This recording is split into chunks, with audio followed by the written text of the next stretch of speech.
Hello everyone, आज से हम सेक्शन 13 और आगे के सेक्शंस को समझेंगे।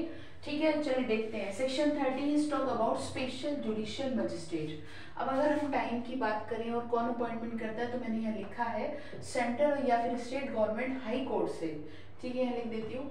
हाई कोर्ट से क्या करेंगी, रिक्वेस्ट करेंगी for what, appointment for special judicial magistrate.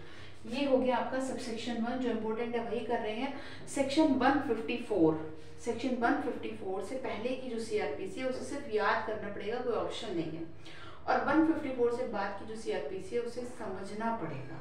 ठीक है, तो उससे पहले हम सिर्फ टू दी पॉइंट चल रहे हैं। उसके बाद सबसेक्शन 2, सबसेक्शन 2 में हमें टाइम याद रखना है कि इनका टेन्योर क्या होता है। तो पहले ये 1 साल था, लेकिन अमेंडेड हो चुका है। तो पहले तो ये था कि एक टाइम में 1 ईयर से ज़्यादा इनका अपॉइंटमेंट नहीं होगा।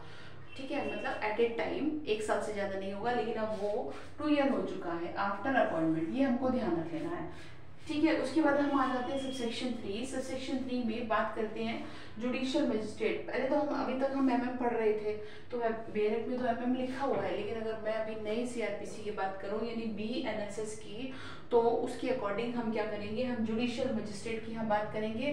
तो जो स्पेशल जुडिशियल मजिस्ट्रेट है वो क्या कर सकता है, हम एमएम की जगह जुडिशियल मजिस्ट्रेट की पावर को भी एक्सरसाइज कर सकता है। ये हमें ध्यान रखना है।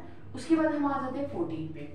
14 में हमें क्या ध्यान रखना है, ये कह रहे हैं कि local jurisdiction of judicial magistrate क्या होगी, यानी कि जो जुडिशियल मजिस्ट्रेट है वो किस तरह से काम करेंगे, किसके जुरिडिक्शंस में काम करेंगे, किसके अंडर में चलेंगे। तो यहाँ ध्यान रखना है सबसेक्शन 1 में हाई कोर्ट के अधीन वो क्या करते हैं, काम करते हैं।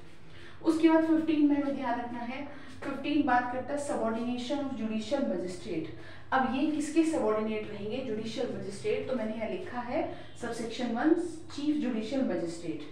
ठीक है, चीफ जुडिशियल मजिस्ट्रेट के सबऑर्डिनेट रहेंगे जुडिशियल मजिस्ट्रेट और सबऑर्डिनेट टू सेशन जज। ये जो सबऑर्डिनेट रहेंगे चीफ जुडिशियल मजिस्ट्रेट, ये किसके, सेशन जज के सबऑर्डिनेट रहेंगे।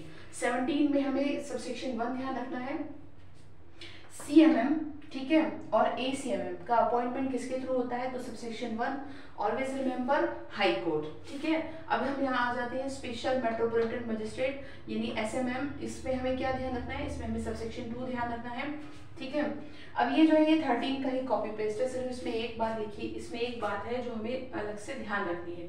वो ये है कि जो फर्स्ट क्लास मजिस्ट्रेट है, फर्स्ट क्लास मजिस्ट्रेट जो मेट्रोपॉलिटन मजिस्ट्रेट की सीआरपीसी में बात की गई है उसके इक्विवेलेंट होता है, ये हमें ध्यान रखना है, बाकी कॉपी पेस्ट है। ठीक है, फिर बात करते हैं एग्जीक्यूटिव मजिस्ट्रेट की। एग्जीक्यूटिव मजिस्ट्रेट में हमें सबसेक्शन 1, 2, 4 और 5 ध्यान रखना है। इसमें कुछ खास नहीं है, एक बार पढ़ेंगे तो याद हो जाएगा आपको। स्पेशल एग्जीक्यूटिव मजिस्ट्रेट की बात करें तो उसको कौन अपॉइंट करता है, तो state government, appointed by state government. उसके बाद हम आ जाते हैं 23 पे।